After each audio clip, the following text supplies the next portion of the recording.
Hello student, we are in the lesson of rotational dynamics, and in last lecture, lecture 6, we have discussed centripetal force, and today's our lecture 7th, and in this lecture we will discuss about the centrifugal force. Okay, centrifugal force आपल्याला पाहायचा आहे, परंतु एक लक्षात ठेवा, confirm लक्षात ठेवा की सेंट्रिफ्युगल फोर्स हा आपण नेहमी कन्सिडर करू in non inertial frame of reference. Okay, non inertial frame of reference. मग त्याआधी आपल्याला फ्रेम ऑफ रेफरन्स हे माहिती पाहिजे, फ्रेम ऑफ रेफरन्स हे माहिती पाहिजे आपल्याला. मग काय असते फ्रेम ऑफ रेफरन्स बघू. जर समजा फ्रेम ऑफ रेफरन्स हे जर आपण पाहण्याचा प्रयत्न केला, फ्रेम ऑफ रेफरन्स, तर फ्रेम ऑफ रेफरन्स हे सिम्पली एक सिस्टम असते, कोऑर्डिनेट ऍक्सिसची एक सिस्टम असते, ज्याला आपण म्हणतो एक्स ऍक्सिस, वाय ऍक्सिस आणि ओरिजिन, ज्याला रेफरन्स पॉइंट कन्सिडर करतो आपण. एक टाइम साठी आपण एक क्लॉक वर घेणार आहे, त्या सिस्टमला म्हणतो आपण फ्रेम ऑफ रेफरन्स. ओके, समजा हा एक ऍक्सिस, हा दुसरा axis. Okay, X axis, Y axis, आणि समजा हा जो रेफरन्स पॉइंट असतो is called as the origin, reference point origin. आणि नंतर मग टाइम साठी एक क्लॉक घेतो आपण, टाइम साठी क्लॉक घेतो. तर ह्या ओव्हरऑल ह्या सिस्टमला आपण फ्रेम ऑफ रेफरन्स.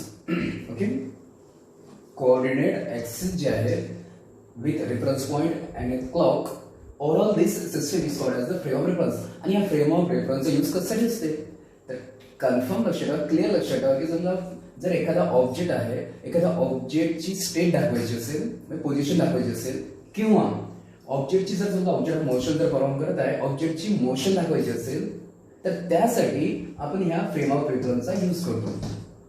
कशासाठी, तर ऑब्जेक्टची पोझिशन किंवा मोशन दाखवण्यासाठी ह्या फ्रेम ऑफ रेफरन्सचा यूज करतो आपण. ओके, तर ही सिस्टम असेल, a system of coordinate axes with reference point and a clock, and which is used to describe or specify the position of object or the motion of object. It's called as the frame of reference. Okay, so here's the frame of reference.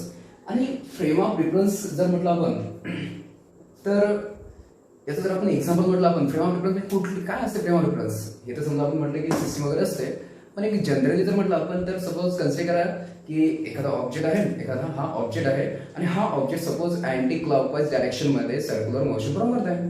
Okay, object आहे आणि हा object काय करत आहे, anti clockwise direction मध्ये circular motion perform करत आहे. मग आता ही जी मोशन आहे, ही मोशन दाखवायची आहे किंवा अशी मोशन आहे हे दाखवायची असेल तर मी यूज करू आपण सिस्टमचा. पण आणखी जर आपण एक एक्झाम्पल म्हटलं, आपण वेगळं जर एक्झाम्पल म्हटलं, तर इथं ही जी मोशन आहे, ही मोशन मी ऑब्झर्व करत आहे. ओके, पार्टिकलची ही जी अँटी क्लॉकवाइज सर्क्युलर मोशन आहे, तर ही मी ऑब्झर्व करत आहे, मी ऑब्झर्वर झालोय. ओके, मी ऑब्झर्व झालोय, आणि मी जो ऑब्झर्वर असणार आहे, तर मी ऑब्झर्वर, या ऑब्झर्वरला सुद्धा म्हणू शकतो आपण frame of reference. Okay, observer हा सुद्धा असतो एक फ्रेम ऑफ रेफरन्स. मग समजा आता मी समजा एक फ्रेम ऑफ रेफरन्स आहे. ओके, कारण ऑब्झर्वर म्हणजे फ्रेम ऑफ रेफरन्स. मग एक ऑब्जेक्ट आहे, आणि हा object suppose anti clockwise direction मध्ये यूसीएम परफॉर्म करत आहे, युनिफॉर्म सर्क्युलर मोशन परफॉर्म करत आहे. ओके, आणि मग समजा ही जी मोशन आहे, ही मोशन मी पाहत आहे, मी ऑब्झर्व करत आहे, मग मी झालो ऑब्झर्वर, मी झालो फ्रेम ऑफ रेफरन्स. आणि समजा आता मी स्टेबल आहे, मी कसं रेस्ट आहे. ओके, ऑब्झर्वर कसा हा रेस्ट आहे, ऑब्झर्वर मी रेस्ट आहे, आणि ऑब्झर्वर हा ऑब्जेक्ट काय समजा सर्क्युलर मोशन परफॉर्म करत आहे.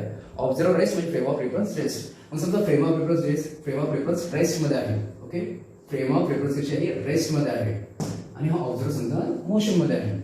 मग तेव्हा जी फ्रेम ऑफ रेफरन्स, ओके, जी फ्रेम ऑफ रेफरन्स ही कशी असते, रेस्ट असते, तर त्या फ्रेम ऑफ रेफरन्स म्हणतो आपण inertial frame of reference. Inertial frame of reference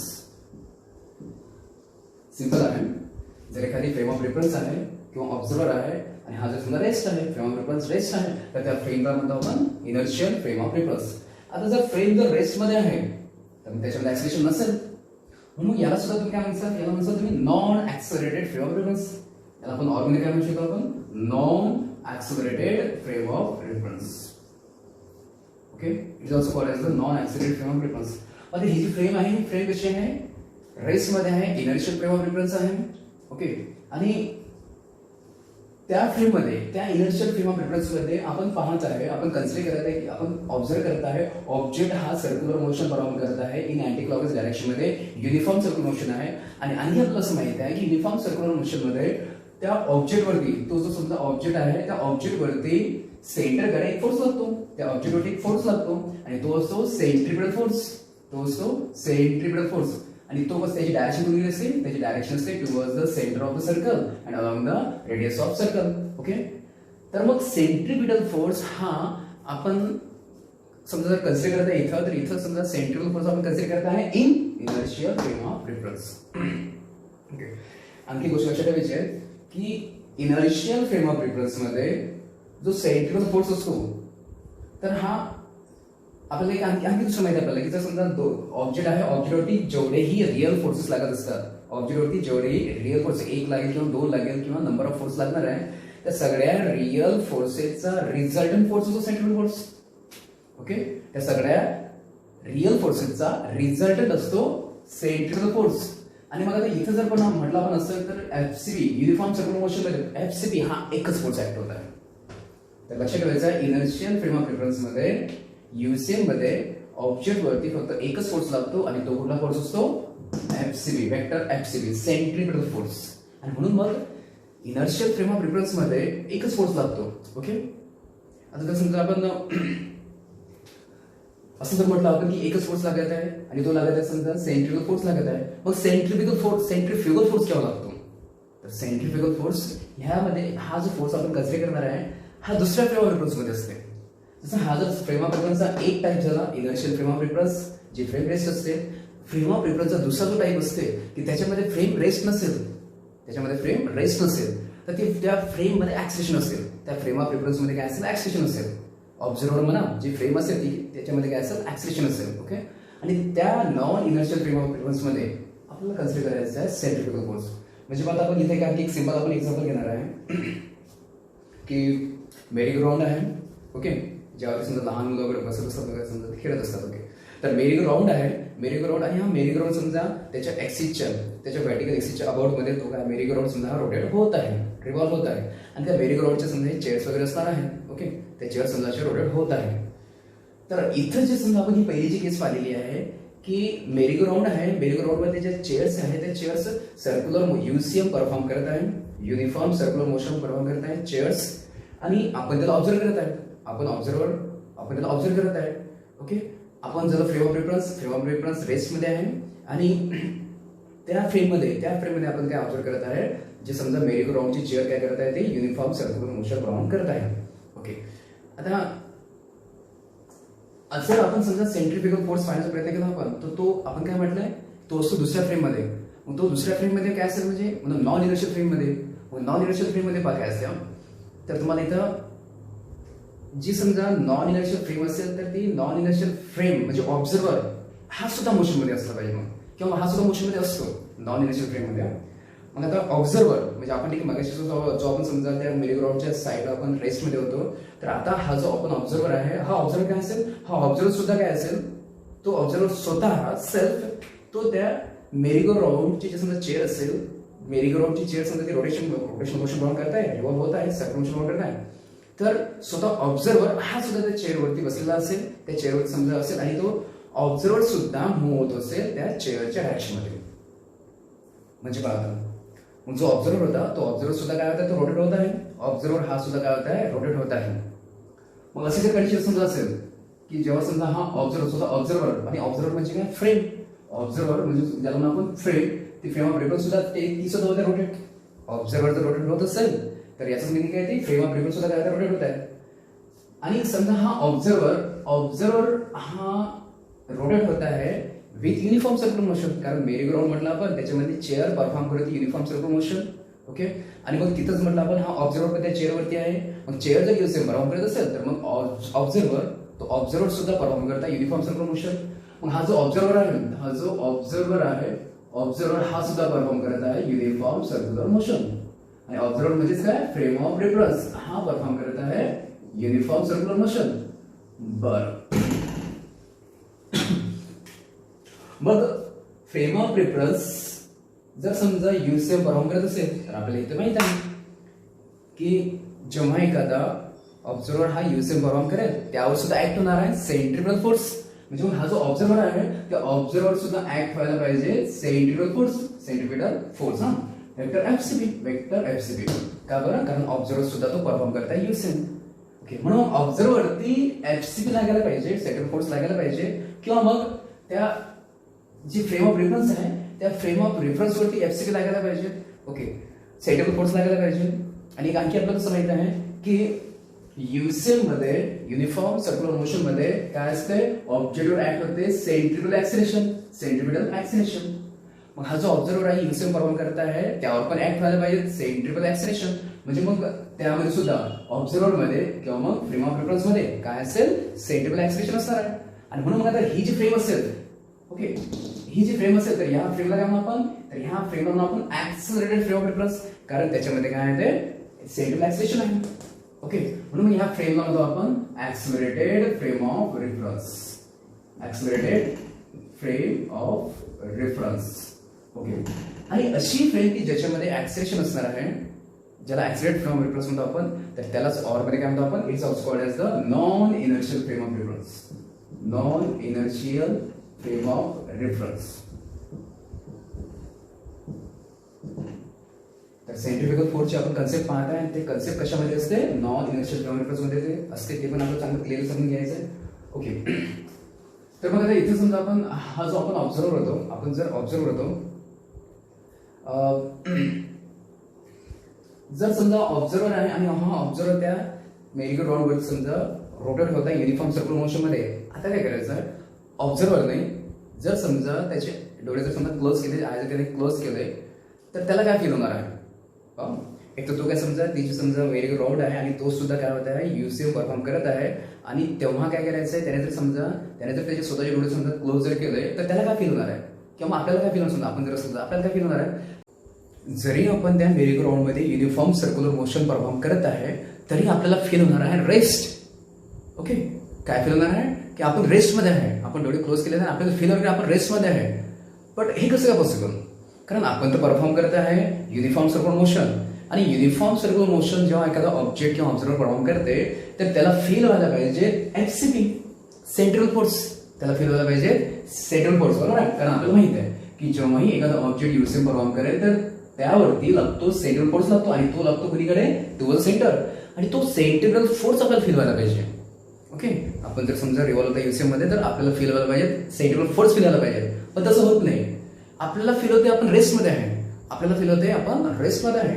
but हे पॉसिबल, हे कसं काय पॉसिबल, कारण तिथं आपल्याला फील व्हायला फोर्स फील व्हायला पाहिजे, फोर्स फील व्हायला पाहिजे होता, सेंट्रिकल फोर्स आपल्यावरती लागायला पाहिजे होता आणि तो आपल्याला फील व्हायला पाहिजे होता. बट रेस्ट मध्ये जर म्हटलं आपण तर रेस्ट कसं पॉसिबल आहे, तर इथं मग जर समजा रेस्ट मध्ये तेव्हाच पॉसिबल आहे की जेव्हा समजा हा जो सेंट्रल फोर्स आहे हा कॅन्सल झाला. ओके, सेंट्रल फोर्स जेव्हा कॅन्सल होणार आहे आणि जेव्हा समजा मग आपल्यावरती कुठलाच रिजनल फोर्स लागणार नाही तेव्हा आपल्याला रेस्ट फील व्हायला पाहिजे. समजलं ना, सेंट्रल फोर्स हा कॅन्सल झाल्यानंतर मग आपल्यावरती कुठलाच फोर्स लागणार नाही आणि तेव्हा मग आपल्याला फील व्हायला पाहिजे रेस्ट, पण तसं होत नाहीये. आपल्याला तसंच फील होत आहे, आपल्याला फील होत आहे रेस्ट फील होत आहे. मग रेस्ट फील होत आहे आणि ही रेस्ट फील तेव्हाच पॉसिबल आहे जेव्हा काय असेल, हा सेंट्रल फोर्स काय असेल, हा कॅन्सल झाला असेल तेव्हाच हे पॉसिबल आहे. मग सेंट्रल फोर्स कॅन्सल, पण हा सेंट्रल फोर्स कॅन्सल कसा होऊ शकतो. ओके, एखादा फोर्स हा सेंट्रल फोर्स मध्ये किंवा कुठलाही फोर्स हा कॅन्सल कसा होऊ शकतो की जर समजा ह्या फोर्सच्या ऑपोजिट डायरेक्शन मध्ये दुसरा जर फोर्स लागला तर, जर समजा ह्या जो फोर्स आहे एफसीपी या फोर्सच्या ऑपोजिट डायरेक्शन मध्ये जर समजा एक फोर्स लागला, सेंट्रिफ्युगल फोर्स सगळ्याचं म्हणून आपण त्याला, आणि हा जो समजा ह्या सेंट्रल फोर्सच्या ऑपोजिट डायरेक्शन लागला फोर्स, तो फोर्स कसा लागला की ज्याची व्हॅल्यू, त्याची मॅग्निट्यूड आणि ती किती असेल, ती असेल याच फोर्स एवढी असणार आहे. ओके, एफसीपीच्या ऑपोजिट डायरेक्शन मध्ये लागायला पाहिजे तेवढ्याच व्हॅल्यूचा फोर्स लागायला पाहिजे, तेवढ्याच मॅग्निट्यूडचा आणि ऑपोजिट डायरेक्शन मध्ये, तेव्हा हे पॉसिबल आहे. तेव्हा काय पॉसिबल आहे की समजा हा जो फोर्स असेल ऑपोजिट डायरेक्शन लागत आहे आणि हा फोर्स समजा जो लागतोय सेंटरकडे, दोन्ही फोर्स मग तेव्हा ते कॅन्सल करतील एकमेकांना, तेव्हा हे दोन्ही फोर्स कॅन्सल करतील आणि तेव्हा जर समजा मग दोन्ही फोर्स कॅन्सल झाले तेव्हा आपल्याला पॉसिबल आहे की वाटते की त्याच्यावरती मग आपण आपल्यावरती कुठलाच फोर्स लागत नाहीये आणि मग तेव्हा आपल्याला रेस्ट पॉसिबल आहे, तेव्हा आपल्याला समजा रेस्ट फिलिंग पॉसिबल आहे. याचं मिनिंग असं आहे की जर आपल्याला रेस्ट फील होत आहे तर याचं मिनिंग असं आहे की समजा इथं आपल्याला ही जी रेस्टची जी समजा फिलिंग आहे ही जर समजा आपल्याला एक्सप्लेन करायची असेल की आपल्याला रेस्ट फील का बरं होत आहे, कसं काय फील होत आहे, हे जर आपल्याला एक्सप्लेन करायचं असेल तर मग तिथं मग FCP आपल्याला कॅन्सल झालेला हा कन्सिडर करावा लागेल, इमॅजिन करावं लागेल. ओके. आणि तेव्हाच मग समजा जो FCP समजा कॅन्सल झाला, तो फोर्स समजा कॅन्सल झाला, पण कोणामुळे झाला, तो सेंट्रिफ्युगल फोर्समुळे, त्याच्या ऑपोजिट डायरेक्शन लागलेल्या त्या फोर्समुळे तो कॅन्सल झाला असेल, हे आपल्याला कन्सिडर करावं लागेल. म्हणजे मग इथं आपल्याला FCPच्या ऑपोजिट डायरेक्शनमध्ये आपल्याला फोर्स कन्सिडर करावा लागेल. ओके. FCPच्या ऑपोजिट डायरेक्शन फोर्स कन्सिडर करावा लागेल. मग हा फोर्स की ज्या फोर्सची डायरेक्शन FCPच्या ऑपोजिट म्हणजे away from the centre. Okay. FCPची कशी असते, सेंटरकडे असते, आणि FCFची सेंट्रिफ्युगल फोर्सची डायरेक्शन कशी असली पाहिजे, अवे फ्रॉम द सेंटर. आणि ज्याची व्हॅल्यू किती असेल, त्या सेंट्रिफ्युगल फोर्स एवढीच असणार आहे, तर तो फोर्स आपल्याला कन्सिडर करावा लागेल. आणि हा फोर्स जो आपण कन्सिडर करतो आपण, तर ह्या फोर्सला आपण सेंट्रिफ्युगल फोर्स म्हणतो आपण. आणि हा फोर्स आपण कुठे कन्सिडर करत आहे, we are considering in non inertial frame of reference. आणि आपण तो कशामध्ये कन्सिडर करत आहे, non inertial frame of reference मध्ये. कारण आपण पाहिलेलं आहे की आपण जो तो ऑब्झर्व करतो, जो फ्रेम ऑफ रेफरन्स होती, तर ते ऍक्च्युअल ती स्वतः काय होती, रोटेट होत होती. ती स्वतः काय होती, ती UCM परफॉर्म करत होती त्या मेरिगो राउंडच्या जे चेअरवरती. ओके. आणि म्हणून मग इथं आपण असं म्हणणं आहे की non inertial frame of reference यामध्ये गरज पडते कशाची, सेंट्रिफ्युगल फोर्सची. ती जी आपली स्टेट ऑफ रेस्ट आहे ती फील करण्यासाठी, ती समजा ती एक्सप्लेन करण्यासाठी, तर आपल्याला गरज पडते तिथं सेंट्रिफ्युगल फोर्सची. मग हा फोर्स असतो सेंट्रिफ्युगल फोर्स. तसं जर पाहिलं समजा आपण, तर सेंट्रिफ्युगल फोर्स इथं तर समजा युनिफॉर्म सर्क्युलर मोशनमध्ये ते एकमेकांना बॅलन्स करतात, आणि एकमेकांना बॅलन्स केल्यामुळे, ओके, एकमेकांना बॅलन्स केल्यामुळे मग तिथं टोटल जो फोर्स ऍक्ट होणार आहे, तो फोर्स कसा, रिझल्टंट फोर्स तो होणार आहे 0. ओके. युनिफॉर्म सर्क्युलर मोशनमध्ये काय आहे, ते आपल्याला रेस्ट फील होते. रेस्ट फील म्हणजे काय की आपल्यावरती रिझल्टंट फोर्स 0, आणि रिझल्टंट फोर्स 0 म्हणजे काय की दोन्ही फोर्स यांच्या व्हॅल्यू सारख्या, दोन्ही फोर्सच्या व्हॅल्यू सारख्या, आणि दोघांची direction opposite. Okay. Uniform circular मोशनमध्ये. पण एक दुसरी पण गोष्ट समजा, जर समजा इथं जर समजा मेरी गो राउंडची स्पीड कशी होती, कॉन्स्टंट होती. युनिफॉर्म सर्क्युलर मोशन इथं नाही, तर मेरी गो राउंडची स्पीड कशी होती, ती कॉन्स्टंट होती, आणि त्याच्यामध्ये समजा असं आहे, ओके, रिझल्टंट फोर्स 0 होते. परंतु जो सेंट्रिफ्युगल फोर्स आहे, हा सेंट्रिफ्युगल फोर्स आपल्याला हा दुसऱ्या पण केसमध्ये आपल्याला ऑब्झर्व होणार आहे. जेव्हा समजा जी समजा मेरी गो राउंडची स्पीड आहे, म्हणजे समजा आपली जी स्पीड आहे ती कॉन्स्टंट नसेल, ती काय असेल, ती कमी होत असेल किंवा मग वाढत असेल. काय म्हटलं की जो मेरी ग्राउंड आहे, मेरी ग्राउंडची स्पीड, मेरी ग्राउंडमध्ये चेअरची किंवा मग इनडायरेक्टली समजा आपण त्यामध्ये बसलेल्या चेअरवरती म्हणजे ऑब्झर्व्हरची जी समजा स्पीड जर वाढत गेली, तर आपल्याला एक फील होणार आहे, आपल्याला पण सेंट्रिफ्युगल फोर्स फील होणार. कसं, जेव्हा तसं होणार आहे, जेव्हा मेरी ग्राउंडची स्पीड वाढत जाते ना, तर तेव्हा आपण त्यामध्ये जर बसलो असू, तर आपल्याला असं फील होते की आपण असं ऑटो डायरेक्शनमध्ये आपण फेकलं जात आहे किंवा ओढलं जात आहे. जेव्हा आपण मेरी ग्राउंड बसलेलं आहे आणि जर त्या मेरी ग्राउंडची स्पीड कशी वाढत जात आहे किंवा कमी होत आहे, तेव्हा काय फील होत आहे की आपण आउटडोर डायरेक्शनमध्ये पुश केलं जात आहे, आउटडोर डायरेक्शनमध्ये असे समजा पुश केला जात आहे. मग इथं आउटडोर डायरेक्शनमध्ये पुश होण्यासाठी जो कुठला फोर्स रिस्पॉन्स असेल, तो कुठला फोर्स असेल, सेंट्रिफ्युगल फोर्स. कारण आपल्याला माहिती आहे सेंट्रिफ्युगल फोर्स कुणीकडे लागते, तो लागतो आउटडोर डायरेक्शनमध्ये.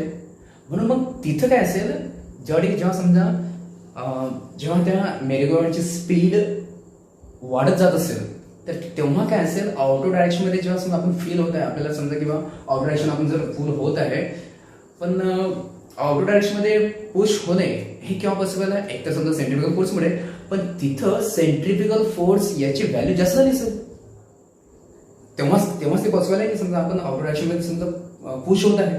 ओके. तिथं सेंट्रिफ्युगल फोर्सची काय असते, ही व्हॅल्यू जास्त असते कोणापेक्षा, ह्या सेंट्रिफ्युगल फोर्सपेक्षा.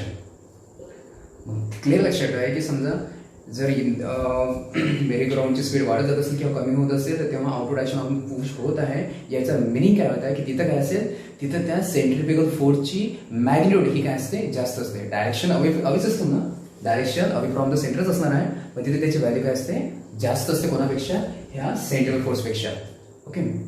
मग इथं जर म्हटलं आपण, इथं जे समजा FCP याची व्हॅल्यू जास्त, FCF सेंट्रिफ्युगल फोर्स याची व्हॅल्यू जास्त आहे, आपण आउटडोर डायरेक्शन जर समजा पुल होत आहे, पुश होत आहे, आणि आपल्याला ऍक्च्युअल फील होत आहे, आपण आउटडोर डायरेक्शन समजा पुश होत आहे, आपल्याला ऍक्च्युअल फील होत आहे, म्हणजे इनडायरेक्टली मिनिंग काय होते की सेंट्रिफ्युगल फोर्स हा आपल्याला काय होत आहे, हा ऍक्च्युअल फील होत आहे. आपण आउटडोर डायरेक्शन पुश होत आहे म्हणजे आपल्याला ऍक्च्युअल फील होत आहे, ऍक्च्युअल फील होत आहे म्हणजे मग हा जो सेंट्रिफ्युगल फोर्स आहे हा ऍक्च्युअल लागतोय. ओके.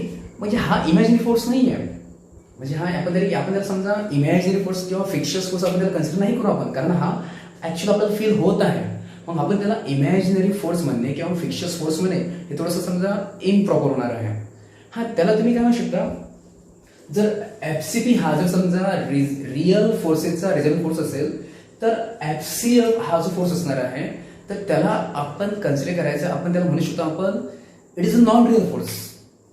एफसीबी हा जर समजा आपण रिअल फोर्स म्हणला आपण तर एफसीएफ याला तुम्ही नॉन रिअल फोर्स म्हणू शकता आपण. ओके, कारण एफसीबी कसा आहे तो रिअल फोर्स आहे. पण एफसीएफ सेंट्रिफ्युगल फोर्स याला इमॅजिनरी फोर्स म्हणणे हे थोडंसं इम्प्रॉपर राहणार आहे, किंवा फिक्शस फोर्स समजा आपण ते इम्प्रॉपर राहणार आहे. का बरं? कारण आपण पाहिलंय, कारण तो ऍक्च्युअल मध्ये आपल्याला फील होते की आपण आउटर ऍक्शन पुश होत आहे, ढकलला जात आहे. मग याचा मिनिंग असं की तो आपल्याला ऍक्च्युअली रिअली आपल्याला तो फील होत आहे, म्हणून तो समजा आपण इमॅजिन फोर्स म्हणणे ते थोडंसं इम्प्रॉपर राहणार आहे. जरी समजा आपण हे इमॅजिन करत आहे, जसं की काय समजा आपण हे बोलतोय की याच्यामध्ये आपण युसेम मध्ये काय म्हणतो आपण की रेस्ट आपण इमॅजिन करत आहे, आपली फिलिंग कशी आपल्याला फील होत आहे रेस्ट. तरी सुद्धा हा जो समजा जो एफसीबीच्या ऑपोजिट ऍक्शन लागलेला फोर्स आहे, सेंट्रिफ्युगल फोर्स आहे, याला इमॅजिनरी फोर्स न म्हणता किंवा त्याला समजा फिक्शस फोर्स न म्हणता ते थोडंसं प्रॉपर राहणार नाही, तर त्याला म्हणून आपण नॉन रिअल फोर्स म्हणू. त्याला म्हणून आपण नॉन रिअल फोर्स.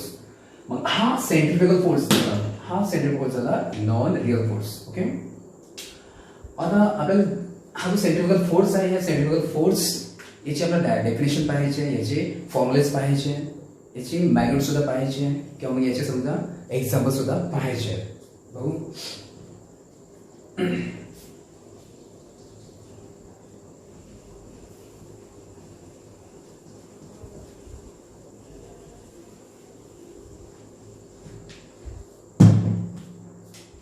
मग हा जो समजा एफसीएफ लागतोय,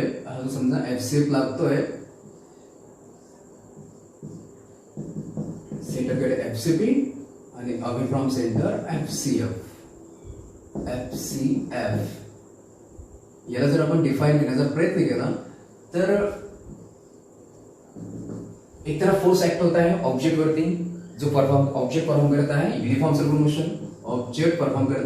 सर्कुलर मोशन, आणि हा फोर्स लागतोय त्या ऑब्जेक्ट वरती, आणि ते आपण कन्सिडर करत आहे कशामध्ये, non inertial frame of reference मध्ये. So the force acting on a particle,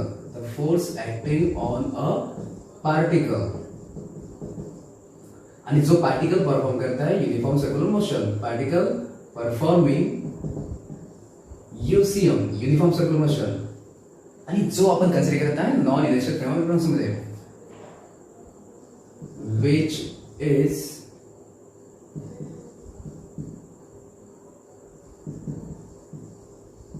considered in non-inertial frame of reference. आणि जो फोर्स कसा आहे, जो ऍक्ट होता है अवे फ्रॉम सेंटर, आणि तो ऍक्ट होणार आहे along the radius. acting along the radius and directed away from center of circle. त्या फोर्स ला म्हणतो आपण centrifugal force. is called as centrifugal force. Vector FCF. Okay, centrifugal force त्याचं नाव आहे vector FCF. The force acting on a particle performing uniform circular motion, आणि जो आपण consider करणार आहे in non-inertial frame.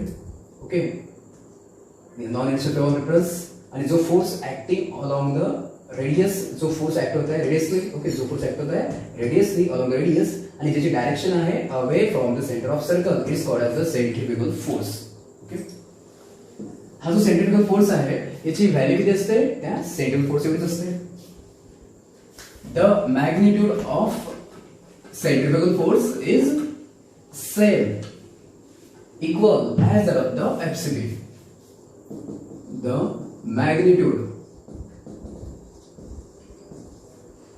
of FCF is same as that of FCB. जेवढी FCB ची magnitude तर तेवढीच काय असेल तर FCF ची मॅग्निट्यूड असणार आहे. म्हणजे मग आपण समजू शकतो आपण की वेक्टर FCF याची मॅग्निट्यूड तर ही किती असणार आहे वेक्टर FCB च्या मॅग्निट्यूड. ओके, वेक्टर FCF याची मॅग्निट्यूड किती असणार आहे वेक्टर FCB च्या मॅग्निट्यूड असणार आहे. आणि मग याचं मिनिंग काय म्हणत आहे की जेवढेही समजा फॉर्म्युले ह्या FCB चे असतील ते सगळे फॉर्म्युले कशाचे असतील FCF चे असतील. कारण आपण काय म्हटलंय magnitude of FCF equal to magnitude of FCB. म्हणून मग जेवढे फॉर्म्युले FCB चे तेवढे फॉर्म्युले FCF चे. मग आता FCB चे आपल्याला फॉर्म्युले बरेच माहिती आहेत, मग ते सगळे फॉर्म्युले असतील FCF चे. FCF मग काय बनणार आहे तर FCF याची मॅग्निट्यूड तर FCB ची मॅग्निट्यूड येईल. तर FCB चा फॉर्म्युला कुठला असते बरेचसे फॉर्म्युले त्यापैकी पहिला कुठला आहे mv²/r हा फॉर्म्युला असते. किंवा FCF इक्वल टू FCB चा दुसरा कुठला फॉर्म्युला असते mr². और FCF इक्वल टू FCB चा मॅग्निट्यूडचा आणखी एक फॉर्म्युला कुठला असते 4π²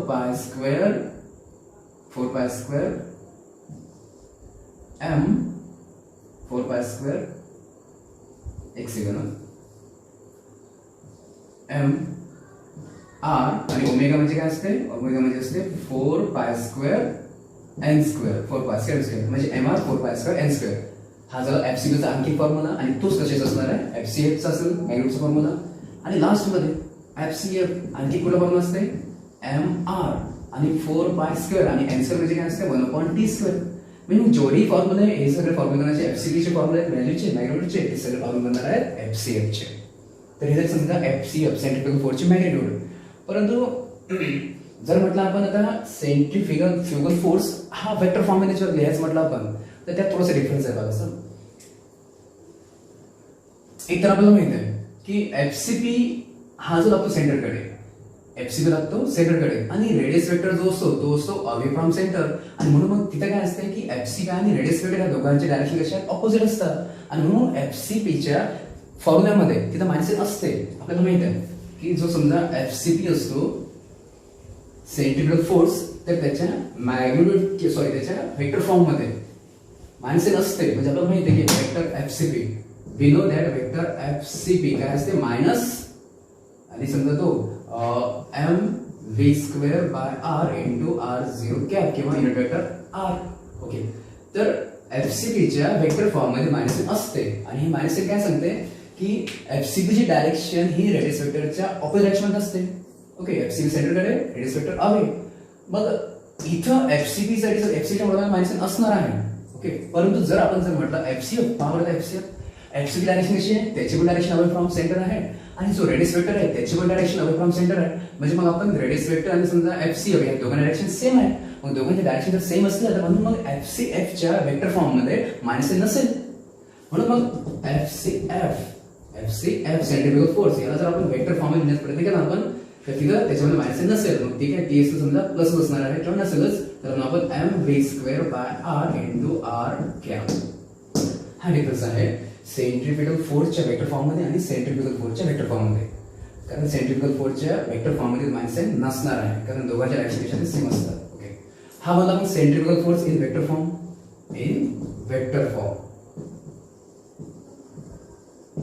दुसरा पण बनणार आहे सिमिलरली तो असं पण असा पण बनवू शकतो की FCF इन वेक्टर फॉर्म बनणार आहे प्लस mr² आणि इंटू r कॅप. तर हे जर समजा सेंट्रिफ्युगल फोर्सचे फॉर्म्युले स्केलर फॉर्म मध्ये आणि जर समजा वेक्टर फॉर्म मध्ये ऑब्वियसली आता सेंट्रिफ्युगल फोर्स आहे त्याची तुम्हाला माहिती आहे याची मॅग्निट्यूड समजा सेंट्रिफ्युगल फोर्स एवढीच असणार आहे. मग त्याचं युनिट सुद्धा तेच असणार आहे सेंट्रिफ्युगल फोर्स आहे. मग फोर्स युनिट काय असते SI युनिट असणार न्यूटन CG असणार आहे डाय. सेंट्रिफ्युगल फोर्स आहे तर त्याचं SI युनिट असणार आहे न्यूटन आणि CG असणार आहे डाय. its SI unit is Newton. Okay, and its CGS CGS unit is dyne. आणि त्याचे जर म्हटलं आपण ह्याच सेंट्रिफ्युगल फोर्सचे जर म्हटलं आपण डायमेन्शन्स, its dimensions are, तर ऑब्विसली फोर्सचे डायमेन्शन तर काय असतात L1 M1 T - 2 म्हणजे समजा त्याचे डायमेन्शन्स. आणि त्याचे डायरेक्शन म्हटलं आपण तर डायरेक्शन कशी असते away from centre. It is directed away from center. It is directed away from center of a circle. So हे झालं आपलं सेंट्रिफ्युगल फोर्सच्या बाबतीत समजावून झालं. Okay, this is all about the centrifugal force. Then आता आपल्याला बघायचे आहेत सेंट्रिफ्युगल फोर्स याचे एक्झाम्पल्स. सेंट्रिफ्युगल फोर्सचे एक्झाम्पल आपण एक एक्झाम्पल तर पाहिलं आपण मेगाग्राउंडचं, पण आपण दुसरे सुद्धा आपल्याला एक्झाम्पल पाहिजे. So examples of centrifugal force discuss करू आपण ते.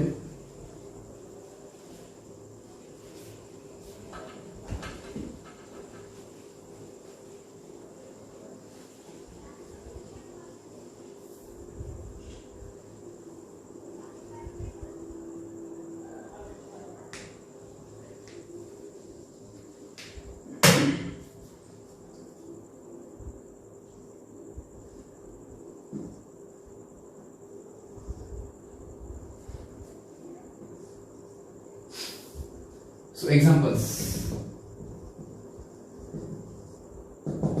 फर्स्ट एक्झाम्पल पाहायचं आपल्याला सेंट्रिफ्युगल फोर्सचं आपल्याला पाहायचं फर्स्ट एक्झाम्पल. सो पहिला आपल्याला एक्झाम्पल समजा कन्सिडर करा. एखादी बकेट समजा असेल, एखादी छोटी लहान बकेट असणार आहे आणि त्या बकेटमध्ये समजा पाणी वगैरे असणार आहे.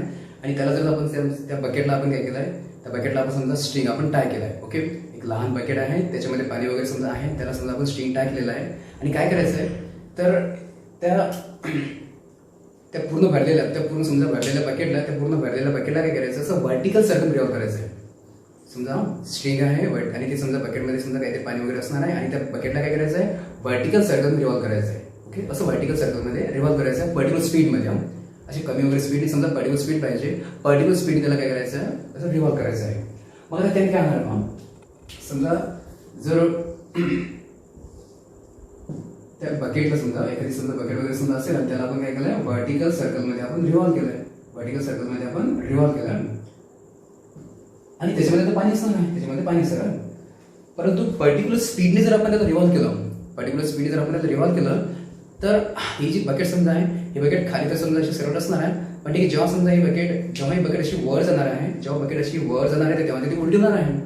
आणि जर उलटी जर झाली समजा तर तिथे काय आलं पाहिजे त्याच्यामध्ये जे बकेटमध्ये जे पाणी येते ते पूर्ण समजा खाली पडायला पाहिजे. ओके, जर बकेट जर समजा अशी फिरत आहे, जर समजा टॉप पोझिशनला गेल्यानंतर मग ती पूर्ण उलटी होणार आहे.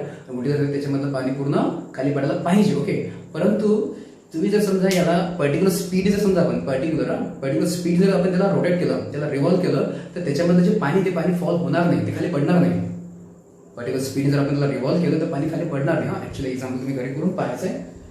बघ आता इथं आपण असं म्हटलं की हे जे समजा याच्यामधलं वॉटर होतं ते वॉटर समजा खाली पडत नाहीये. मग हे वॉटर खाली पडत नाहीये, हे कशामुळे तर इथं बघ जेव्हा समजा आपण बोलतो आपण सेंट्रिफ्युगल फोर्स कसा असतो तो लागतो अवे फ्रॉम सेंटर. मग इथं तेच होते की इथं हे जे समजा वॉटर असते, हे जे वॉटर असते त्या बकेटमधलं समजा खाली फॉल होत नाहीये. ओके, ते समजा खाली पडत नाहीये. खाली पडत का नाहीये तर सेंट्रिफ्युगल फोर्समुळे. कारण सेंट्रिफ्युगल फोर्स हा लागतो अवे फ्रॉम सेंटर. आणि तो काय करतो हे जे समजा वॉटरचं जे वेट असते, वॉटरचं वेट जे लागते डाऊनमध्ये, वॉटरचं वेट लागणार आहे डाऊनमध्ये, पण सेंट्रिफ्युगल फोर्स लागतो अपवर्डमध्ये. आणि म्हणून मग इथं काय होतं की सेंट्रिफ्युगल फोर्स हा त्या वेटला काय करतो बॅलन्स करतो आणि तो म्हणून त्या पाण्याला तो खाली पडू देत नाही. हा जो सेंट्रिफ्युगल फोर्स आहे तो लागतो अवे फ्रॉम सेंटर आणि तो त्याच्यामध्ये काय होत आहे ते पाणी काही खाली पडणार नाही. So weight of that water is balance by the centrifugal force. So हे झालं की example of centrifugal force. Example बघू आपण. सो अ बकेट आणि जी समजा कशी आहे फुल ऑफ वॉटर आणि त्याला काय केलं आपण त्याला रिव्हॉल्व केलंय. Is revolve vertical circle in a vertical circle is revolve in a vertical circle. आणि कशा प्रकारे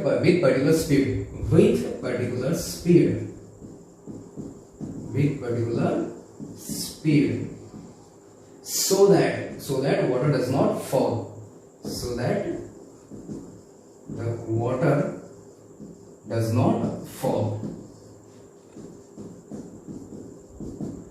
आणि हे कशामुळे? This is because of its weight. वॉटरचं वेट काय राहते? बॅलन्स केलं असते सेंट्रिफ्युगल फोर्सने. This is because of weight of that water.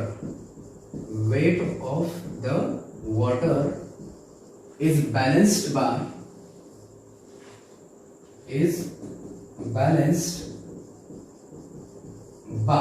centrifugal force. It is balanced by centrifugal force acting on that water. Okay, here's an example, centrifugal force. Second example आणि जे आपण पाहिलं मेरी ग्राउंडचं. आपल्याला माहित आहे, जर समजा आपण जर मेरी ग्राउंड समजा आपण जर बसलोय सपोज, आणि जर समजा मेरी ग्राउंडची स्पीड आता वाढत जात आहे, मेरी ग्राउंडची स्पीड जर वाढत जात असेल, आपल्याला फील होते की आपण आउटर डायरेक्शन मध्ये समजा पुल होत आहे किंवा आउटर डायरेक्शन आपण पुश होत आहे, हे आपल्याला फील होत आहे. पण आता आपण आउटर डायरेक्शन मध्ये पुश होणे किंवा पुल होणे हे कशामुळे? तर सेंट्रिफ्युगल फोर्समुळे. कारण आपण पाहिलंय की जेव्हाही समजा असं होणार आहे, जेव्हा एखादा ऑब्जेक्ट हा युसीएम किंवा समजा नॉन युसीएम परफॉर्म करणार आहे, तर तेव्हा त्याच्यावर ऍक्ट होणार आहे centrifugal force in non initial ground reference. इथं पण तेच होत आहे की इथं सुद्धा मग जो समजा आपण जर मेरी ग्राउंडमध्ये बसलेलो असो आणि जर समजा आपण त्या मेरी ग्राउंडची स्पीड जर वाढत जात असेल, तर तेव्हा आपल्याला आउटर डायरेक्शनमध्ये समजा जो पूल जो समजा फील होत आहे तो कशामुळे? सेंट्रिफ्युगल फोर्समुळे. This is the second example. तर इथं आपण म्हटलं आपण इथं आपण एक्झाम्पल चिल्ड्रेनचं. द चिल्ड्रेन आणि जे समजा रोटेट होता है in merry ground. The childrens moving किंवा the children sitting in a merry ground.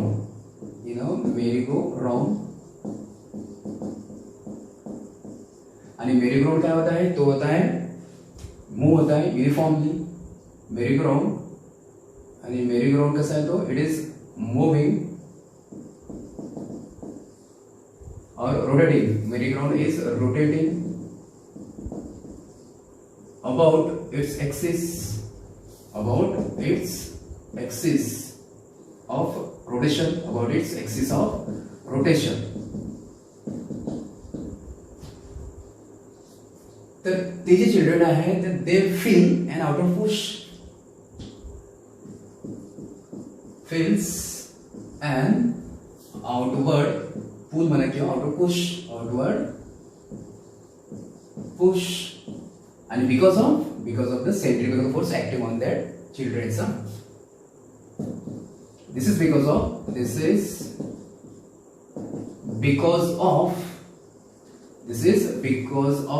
centrifugal force. This is because of centrifugal force acting on the children's. Okay, समजलं? हे झालं आपलं सेकंड एक्झाम्पल सेंट्रिफ्युगल फोर्सचं. थर्ड एक्झाम्पल सिंपल एक्झाम्पल आहे. आपल्याला माहित आहे जी अर्थ आहे, अर्थ स्वतःभोवती रोटेट होत असते. आणि अर्थ समजा स्वतःभोवती रोटेट असेल कुठे त्या स्वतःच्या एक्सिसच्या बोटमध्ये अर्थ होते रोटेट स्वतःच्या एक्सिसच्या बोटमध्ये. मग तेव्हा त्याच्यामध्ये जे पार्टिकल असणार आहे ते पार्टिकल परफॉर्म करत आहेत सर्क्युलर मोशन किंवा युनिफॉर्म सर्क्युलर मोशन. ओके, मग तेव्हा सुद्धा पाहता येते आपल्याला असं माहित आहे की जी अर्थ आहे त्या अर्थचा जर म्हटलं आपण शेप म्हटलं आपण, तो शेप कसा असते? तर इक्वेटरला जर म्हटलं आपण तर इक्वेटर थोडंसं बल्ज आहे. इक्वेटरला कसं आहे थोडंसं अशी अर्थ थोडीशी फुगलेली आहे. आणि जर म्हटलं आपण त्या कम्पॅरिझन मध्ये जर आपण पोलला जर म्हटलं आपण नॉर्थ पोल आणि साऊथ पोल जर म्हटलं आपण, ओके, तर तिथे कशी थोडीशी अर्थ थोडीशी फ्लॅटंड आहे. ओके, तर इक्वेटरला कशी आहे? बल्ज आहे. इक्वेटरला अर्थ कशी आहे? बल्ज आहे. आणि ते जर म्हटलं आपण पोलला कशी आहे? ती फ्लॅटंड आहे, थोडीशी फ्लॅटंड आहे. ओके, मग हे कशामुळे? So this is also because of the centrifugal force. जेव्हा अर्थ रोटेट होते तेव्हा त्याच्या पार्टिकल्स वरती लागतो सेंट्रिफ्युगल फोर्स. आणि सेंट्रिफ्युगल फोर्स कसा असतो? Away from centre. आणि मग त्याच्यामुळे काय होते की इक्वेटरला जे अर्थचा शेप आहे तो थोडासा बल्ज सारखा झालेला आहे. आणि तो समजा जर पोलला आपण म्हटलं थोडासा फ्लॅट झालेला आहे. सो हा पण एक्झाम्पल जर समजा आपण सेंट्रिफ्युगल फोर्सचं की the earth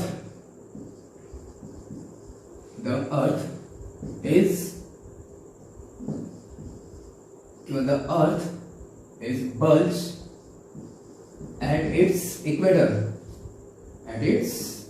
equator and flattened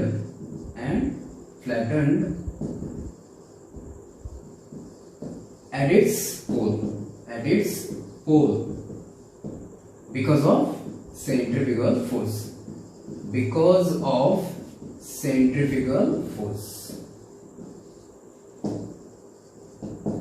okay, हे झाले 3 एक्झाम्पल. आणखी जर आपण एक एक्झाम्पल जर म्हटलं आपण आणखी 1-2 एक्झाम्पल जर म्हटले आपण तर आपण एक एक्झाम्पल घ्यायचं आहे. एखादी व्हेकल आहे आणि जर समजा किंवा कार असेल किंवा एखादी व्हेकल असेल आणि ती जर समजा व्हेकल समजा इनिशियल समजा मूव्ह होत आहे, इनिशियल समजा काहीतरी युनिफॉर्म स्पीड मूव्ह होत आहे, परंतु जशी समजा जशी त्या कारने त्या व्हेकलने जर समजा टर्न घेतला राईटकडे समजा लेफ्टकडे, जर समजा त्याने टर्न घेतला कोणीकडे लेफ्टकडे, तर त्याच्यामधले जे पॅसेंजर असणार आहे किंवा आपण जे असणार आहे त्यांना आपण थोडंसं आपण राईटकडे पुश आपण पहा.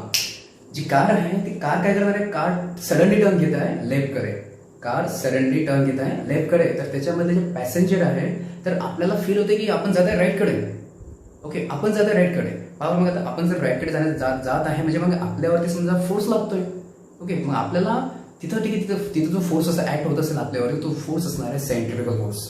ओके, तिथं जो फोर्स असेल तो असेल सेंट्रिफ्युगल फोर्स. हे पण एक्झाम्पल झालं सेंट्रिफ्युगल फोर्सचं, हे पण झालं example centrifugal फोर्सचं.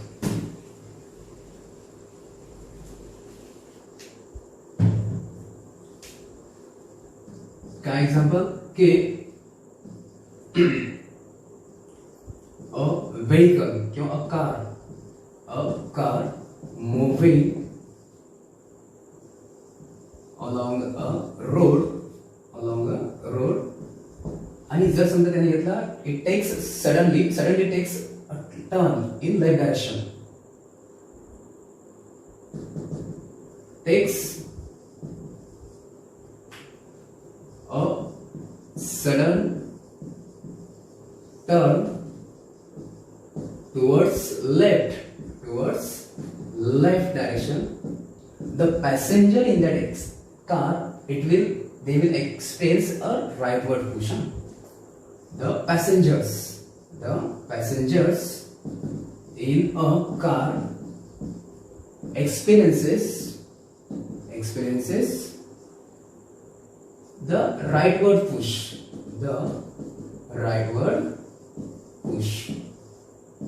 because of the centrifugal force. This is the example of centrifugal force. तसे बरेचसे एक्झाम्पल असणार आहे. जसं म्हटलं आपण समजा एखादा टर्न टेबल वगैरे असणार आहे आणि त्या टर्न टेबलवरती समजा त्याचा एक्सिस पण असणार आहे. त्या टर्न टेबलच्या समजा एक्सिस पासून समजा काहीतरी लांब, ओके, टर्न टेबल आहे, टर्न टेबल रोटेट होत असते, त्याचा एक्सिस पण असणार आहे, सेंटर पण असणार आहे आणि त्या एक्सिस पासून जर लांब आपण जर कॉइन जर आपण ठेवला आहे, ओके, एक्सिस पासून थोडासा आपण लांब कॉइन ठेवायचा आहे आणि जर समजा ह्या टर्न टेबलची जर समजा स्पीड जर समजा वाढली तर तो जो कॉइन असतो तो कॉइन त्या एक्सिस पासून थोडासा लांब जाणार आहे, थोडा स्लाइड होणार आहे. समजलं असं कदाचित. समजा हा टर्न टेबल आहे आणि हा टर्न टेबल रोटेट होत आहे आणि त्याचं एक्सिस समजा असेल त्या एक्सिसच्या थोडंसं लांब आपल्याला ठेवायचं आहे, कॉइन ठेवायचा आहे. जसं हा टर्न टेबलची स्पीड चेंज होणार आहे, टर्न टेबलची स्पीड जर चेंज झाली तर हा जो कॉइन आहे तो थोडासा स्लाइड होतो away from the centre. Okay, turn table speed वाढली तर कॉइन होतो स्लाइड. पण कॉइन हा स्लाइड होणे म्हणजे काय, समजा तो सेंटर पासून लांब जाणे आणि कशामुळे मग सेंट्रिफ्युगल फोर्समुळे. हे पण एक्झाम्पल म्हणते सेंट्रिफ्युगल फोर्सचं. किंवा आणखी जर म्हटलं आपण तर आपल्याकडे वॉशिंग मशीन असते. वॉशिंग मशीनमध्ये काय असते, त्याच्या आतमध्ये एक सिलेंड्रिकल वेसल असणार आहे. त्या सिलेंड्रिकल वेसलचे जे वॉल्स असणार आहे त्याला बारीक असे छेद असतात, परफोरेशन्स असतात. ओके, वॉशिंग मशीन त्याच्या आतमध्ये जे सिलेंड्रिकल वेसल त्याच्या वॉल्स त्याला काय असतात, बारीक छेद असतात, त्याला म्हणतात परफोरेशन्स. आणि जेव्हा समजा आपण क्लॉथ त्यामध्ये समजा आपण टाकतो आणि समजा आपण जेव्हा समजा आपण वॉशिंग मशीन आपण ऑन केली तर ते सिलेंड्रिकल व्हेसल तेव्हा ते रोटेट आणि त्याच्यामुळेच काय ते जे समजा क्लॉथ असेल समजा ते क्लॉथ सुद्धा ठीक समजा ते होतात रोटेट. ते पण होतं रोटेट. क्लॉथ जर रोटेट होत आहे, वेटेड क्लॉथ समजा जे समजा ओले वगैरे समजा पाणी वगैरे असतात त्याच्यावर ओले असतील समजा कपडे आणि ते समजा होत आहे रोटेट. आणि जर समजा वेट क्लॉथ जर समजा रोटेट होत आहे तर तिथं मग त्यांच्यावर सुद्धा लागणार सेंट्रिफ्युगल फोर्स आणि त्या क्लॉथ मध्ये जे वॉटर असणार पाणी असणार आहे तर त्या पाण्यावर सुद्धा लागणार आहे सेंट्रिफ्युगल फोर्स. आणि पाण्यावर जर सेंट्रिफ्युगल फोर्स लागल्यामुळे काय होणार आहे की ते पाणी जे आहे ते पाणी त्या जे सिलेंड्रिकल व्हेसलचे समजा जे छेद असणार आहे, जे परफोरेशन असणार आहे, तर त्या परफोरेशन्स मधून ते पाणी, त्या क्लॉथ मधलं पाणी ते काय ठीक आहे ते होणार आहे आउट, ते बाहेर पडणार आहे. ओके, जे वेट क्लॉथ असतील, रोटेट होत असतील, त्यांच्यावरती लागणार आहे, त्याच्यामधले जे वॉटर असेल त्या वॉटरवरती लागणार आहे सेंट्रिफ्युगल फोर्स, आणि तो काय करेल, तो सेंट्रिफ्युगल फोर्स त्या वॉटरला पुश करणार आहे आउट, बाहेर डॅशमध्ये. आणि ते जे समजा पाणी असेल ते त्या सिलेंड्रिकल जे व्हेसल आहे त्याच्या छेदमधून त्याच्या समजा त्या परफोरेशनमध्ये बाहेर पडणार आहे. म्हणजे क्लॉथ मधलं पाणी समजा बाहेर पडत जाते आणि मग अशा प्रकारे क्लॉथ काय ड्राय होतात. So this is also example of centrifugal force. आणि दुसरं एक्झाम्पल आहे सेंट्रिफ्यूज मशीनमध्ये. सेंट्रिफ्यूज मशीनमध्ये, तर सेंट्रिफ्यूज मशीनमध्ये काय समजा एखादी टेस्ट ट्यूब असते, त्या टेस्ट ट्यूबमध्ये समजा लिक्विड वगैरे असणार आहे, त्या लिक्विडमध्ये समजा जे काहीतरी इम्प्युरिटीज वगैरे असणार आहे, आणि त्यामधल्या इम्प्युरिटीजमध्ये आपल्याला काय करायचं आहे, त्याला आपल्याला सेपरेट करायचं असेल, तर मग त्या टेस्ट ट्यूबला काय करतात, त्या टेस्ट ट्यूबला काय करतात, अशा रोटेट करतात. टेस्ट ट्यूबला काय करतात, अशा हॉरिझॉन्टल सर्कलमध्ये रोटेट करतात. कुठल्या डायरेक्शनमध्ये, आयदर समजा क्लॉकवाईज म्हणा किंवा अँटी क्लॉकवाईज. मग हे जे टेस्ट ट्यूब आहे त्याच्यामध्ये लिक्विड आहे, त्याला काय करायचं आहे, हॉरिझॉन्टल सर्कलमध्ये रोटेट करायचं आहे. आणि मग आता जेव्हा समजा हे जे समजा टेस्ट ट्यूब समजा मूव्ह होणार आहे हॉरिझॉन्टल सर्कलमध्ये, तर त्याच्यामध्ये जे समजा जे लिक्विड असेल किंवा मग त्या लिक्विडमध्ये जे समजा इम्प्युरिटीज असणार आहे, तर त्यांच्यावरती सुद्धा लागेल सेंट्रिफ्युगल फोर्स. आणि त्या सेंट्रिफ्युगल फोर्स लागल्यामुळे काय होते, की ज्या इम्प्युरिटीज आहे तर ते त्यांच्यावरती फोर्स लागल्यामुळे ती जातात ह्या टेस्ट ट्यूबच्या बॉटमला, आणि त्या टेस्ट ट्यूबच्या बॉटममध्ये जमा होतात. का बरं, कारण मग त्या जे इम्प्युरिटीज असतात तर त्या इम्प्युरिटीवरती लागतो centrifugal force, and they get accumulated to the bottom of that test tube. So these are the examples of centrifugal force. Okay.